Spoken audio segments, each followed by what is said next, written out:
Welcome back to Colorado Sports Connection. We're talking with Melody Fairchild. Melody, we were talking about mental toughness, and I'll tell you why you've become like such an inspiration, not only to me, but I'm sure to a lot of people out there as well, is that, yes, I have followed your career, okay? I've been in Colorado since 1980, but where you created the inspiration for me is how you continued on with life, because you lost one of your best friends at an early age.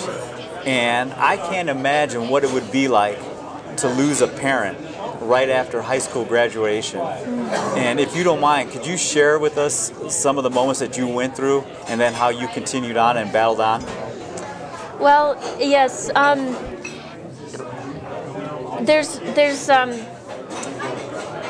had to allow myself to kind of go down into a lower place than I'd ever been when that happened.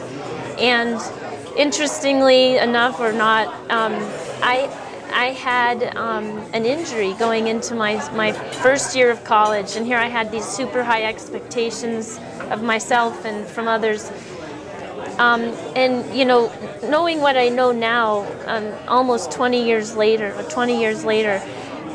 there's no accident that I was injured and had just gone through that difficult event of my mom passing.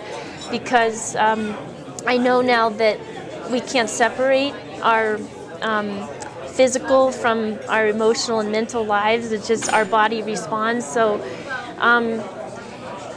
I had to learn a lot of things very quickly about, after just being on this meteoric rise of success, and all of a sudden it was like the brakes were put on. And it took me quite a while to just sort of surrender, really, to what was going on. And I had to kind of, after being so built up,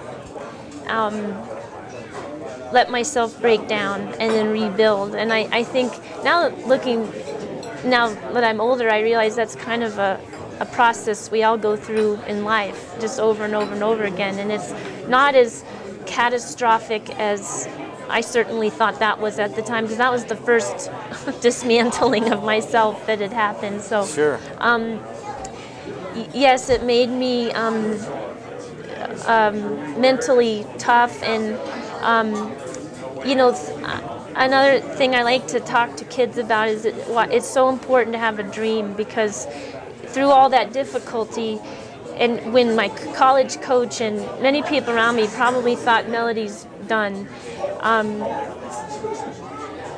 I had this desire to keep excelling, and the Olympics were always my dream, and that kind of gave me a light, even though I wandered off in different directions, you know, and needed to get kind of distracted and take a break for a while. I still knew down deep I was going to come back. It just was going to be a matter of time. And I did it just in the nick of time, getting that national championship in my senior year at Oregon. But, you know, probably much to my college coach's chagrin, I did not, I allowed, the college process was a process for me. It wasn't, it was kind of a time I had to do some serious growing, and I think growth means going like this. It's not. So you've been on a roller coaster for a while. What about, you say you work with a lot of young girls as well. Now, younger, you face a little bit of an eating disorder. Do you talk to the young girls and the runners about the difficulty that you face and the possibilities that they may go through?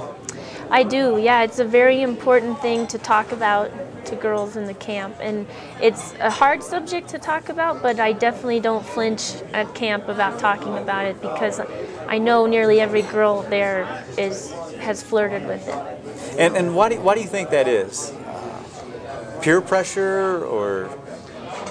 Gosh, that's a loaded question. I think that it mostly has to do with images in our culture of women, and most of them are a body type, very thin, twiggy, you know, in fashion magazines, and even the way that women are portrayed in sports, you know, in images of women athletes, if girls are comparing themselves to those images, they're going to start taking drastic measures to try to live up to that, which is very sad.